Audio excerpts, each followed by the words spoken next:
ഞാൻ കല്യാണ വീഡിയോ ഇട്ട സമയത്ത് ഒത്തിരി ആൾക്കാർ ചോദിച്ച കാര്യമാണ് നമ്മുടെ സാരി എവിടുന്നാണ് മേടിച്ചത്, ജ്വല്ലറി എവിടുന്നാണ് വാങ്ങിയത്, ആരാണ് മേക്കപ്പ് ചെയ്തത്, സാരി ഡ്രിപ്പ് ചെയ്തത് ആരാണ്, അതുപോലെ തന്നെ തലേ ദിവസം ഷരാറ എവിടുന്നാണ് വാങ്ങിയെന്നൊക്കെ. അപ്പോൾ അതിനെ പറ്റിയുള്ള ഫുൾ ഡീറ്റെയിൽസ് അടങ്ങിയ വീഡിയോ ആണ്. തലേ ദിവസം ഞാനും അനിയത്തിയും ഷരാറയാണ്. ഇത് റെഡിമെയ്ഡ് അല്ല കേട്ടോ, നമ്മൾ തുണി എടുത്തിട്ട് തയ്പ്പിച്ചതാണ്. തിരൂര് ഫാമിലി വെഡ്ഡിങ് സെൻറ്ററിൽ നിന്നാണ് നമ്മൾ തുണി എടുത്തിട്ടുണ്ടായിരുന്നത്. ടോപ്പിന് 1.5 മീറ്റർ, പാൻറ്റിന് 3 മീറ്റർ, ഷോൾ 1.5 മീറ്റർ എടുത്തിട്ട് വീതി കുറച്ചിട്ട് തയ്പ്പിക്കുകയാണ് ചെയ്തത്. പിന്നെ ഇതിൻ്റെ കൂടെ നമ്മൾ ലൈനിങ് കൂടി എടുക്കണം കേട്ടോ.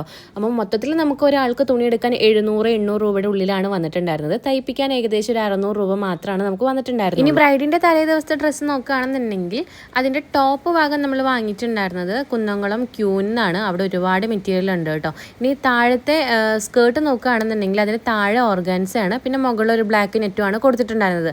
അത് രണ്ടും നമ്മൾ വാങ്ങിച്ചിട്ടുണ്ടായിരുന്നത് തിരൂര് ഫാമിലി വെഡ്ഡിങ് സെൻറ്റർ തന്നെയാണ്. കല്യാണ ലുക്കിലോട്ട് വരികയാണെന്നുണ്ടെങ്കിൽ ബ്രൈഡിൻ്റെ സാരി വാങ്ങിച്ചിട്ടുണ്ടായിരുന്നത് തൃശ്ശൂർ കല്യാണം എന്നാണ് കേട്ടോ. അത് നമ്മൾ 2-3 മാസം മുന്നേ വാങ്ങിച്ചിട്ടുണ്ട്. ഓൾമോസ്റ്റ് ഒരു 16-17 റേഞ്ചിൽ അതിന് റേറ്റ് ആയിട്ടുണ്ട്. ഇതിലേക്കുള്ള ജ്വല്ലറി നമ്മൾ എടുത്തിട്ടുണ്ടായിരുന്നത് തിരൂര് ഗോൾഡൻ കപ്പ് എന്നാണ് കേട്ടോ. എടപ്പാൾ ഗോൾഡൻ കപ്പ് അങ്ങനെ ഒരുപാട് ഷോപ്പിലൊക്കെ നമ്മൾ പോയിട്ടുണ്ടായിരുന്നു. പക്ഷെ നമുക്ക് ഫൈനലി തിരൂരിൽ നിന്നാണ് അത് കിട്ടിയിട്ടുണ്ടായിരുന്നത്. കോഴിക്കോടുള്ള മേക്കപ്പ് ടീമിനെ മേക്കപ്പ് ഏൽപ്പിച്ചിട്ട് അവർ വേറൊരു ടീമിനെയാണ് കല്യാണത്തിന് അന്ന് കൊണ്ടുവന്നിട്ടുണ്ടായിരുന്നത്. അതുകൊണ്ട് തന്നെ അവരുടെ പേരോ ഡീറ്റെയിൽസ് ഒന്നും നമുക്ക് അറിയില്ല. പിന്നെ ഇതിന് മെയിൻ ഹൈലൈറ്റ് സാരി ഡ്രേപ്പിംഗ് തന്നെയായിരുന്നു. അടിപൊളിയായിട്ടാണ് സാരി ഡ്രേപ്പിംഗ് ചെയ്ത് തന്നിട്ടുള്ളത്. ഡ്രേപ്പിംഗ് ഡുവ എന്ന് പറഞ്ഞിരിക്കുന്ന പേജിൽ നിന്നാട്ടോ നമുക്കത് ചെയ്ത് തന്നിട്ടുള്ളത്. ഇനി കല്യാണത്തിന് എനിക്കും അനിയത്തിക്കൊക്കെ മേക്കപ്പ് ഒക്കെ റെഡിയാക്കിയിട്ടുണ്ടായിരുന്നത് പ്രജിഷ മേക്ക് ഓവേഴ്സും പിന്നെ അതുപോലെ തന്നെ ശ്രുതിയുമാണ്.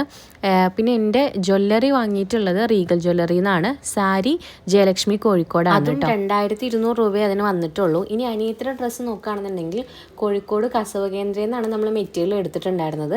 എന്നിട്ട് തയ്പ്പിച്ചിട്ടുണ്ടായിരുന്നത് എടപ്പാള റൊസാലിയ ബൊട്ടീക്കിലായിരുന്നു. ഇനി റിസപ്ഷനെ നോക്കുകയാണെന്നുണ്ടെങ്കിൽ ഞങ്ങൾ 2 പേരുടെ മെറ്റീരിയൽ എടുത്തിട്ടുണ്ടായിരുന്നത് കുന്നംകുളം ക്യൂനിന്നാണ്. എന്നിട്ട് തയ്പ്പിക്കുകയാണ് ചെയ്തിട്ടുണ്ടായിരുന്നത്. ചേച്ചിയുടെ ഡ്രസ്സ് നോക്കുകയാണെന്നുണ്ടെങ്കിൽ ഇത് ഹാൻഡ് വർക്ക് ഒന്നും അല്ല കേട്ടോ.